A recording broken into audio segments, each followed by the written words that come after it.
करतो। उमेश भाऊ यांनी या शेतकरी आंदोलनासाठी महाएल्गार मोर्चासाठी बच्चूभाऊंची मोठी सभा घेतली, प्रचंड सभा घेतली जळगाव मध्ये। आणि हे आमदार व्हायच्या आधीपासून बच्चूभाऊ सोबत, बच्चूभाऊंच्या कार्यासोबत ही त्यांची ओळख आहे। एक मित्र म्हणून बच्चूभाऊ सोबत सतत लढतात, त्यामुळे यांच्यासाठी जोरदार टाळ्या वाजवतो। टाळ्यात या सगळ्या शेतकरी, माझ्या दिव्यांग बंधू भगिनी, वडीलधारी सर्व वयस्कर मंडळी, या शेतकऱ्यांसाठी एकदा स्वतःसाठी टाळ्या झाल्या पाहिजे की तुम्ही 3 दिवस झाले, महाराष्ट्र नाही तर पूर्ण भारत हादरून गेलाय की नागपुरात असा कोणता एक गडू आहे की जो या सरकारला सुद्धा त्या ठिकाणी औषध म्हणून कुठेतरी लागतो का काय, हा प्रकार आज त्या ठिकाणी दिसतोय।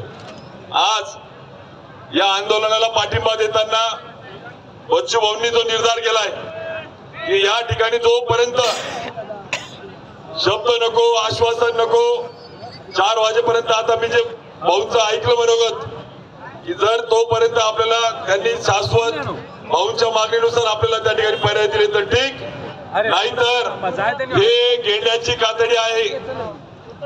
फडणवीस साहेब तुमचं नाव देव आहे पण काम राक्षसासारखं करू नका। जर देवा भाऊ तुम्ही जर खरोखर नावासारखे वागले तर देवा भाऊ, नाही तर तुमचं नाव राक्षस भाऊ करावं लागेल आजपासून, तुम्ही लक्षामध्ये घ्या। कारण तुम्ही मोठ्या मोठ्याने भाषणे केले, मी आमदार होतो, खासदार होतो भाजपमध्ये, राजीनामा दिला खासदारकीचा आणि भाजपला सोडलं।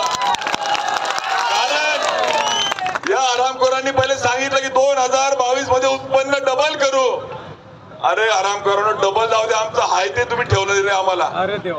14चा कापूस, 14चा भाव, 14ची मजुरी आणि काय आणून ठेवलं, 22 काय आता 26 झाला, अजून चित्र बदलायला तयार नाही, अजून 47 मध्ये बदलू सांगतायत।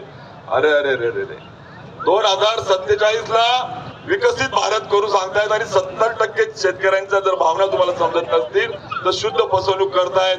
आणि म्हणून शेतकऱ्यांचा भिडू, दिव्यांगांचा भिडू बच्चूभाऊ कडू आणि त्याच्यासोबत राजू शेट्टी साहेब असतील, जानकर साहेब असतील, जटप साहेब असतील, दांजवे साहेब असतील, बोरे साहेब असतील, नवले साहेब असतील, शेकापापासून शेतकरी संघटनापासून सर्व दिव्यांग बंधू भगिनींचं विशेष आणि त्याला हात पाय कान नाही तो देखील आलाय।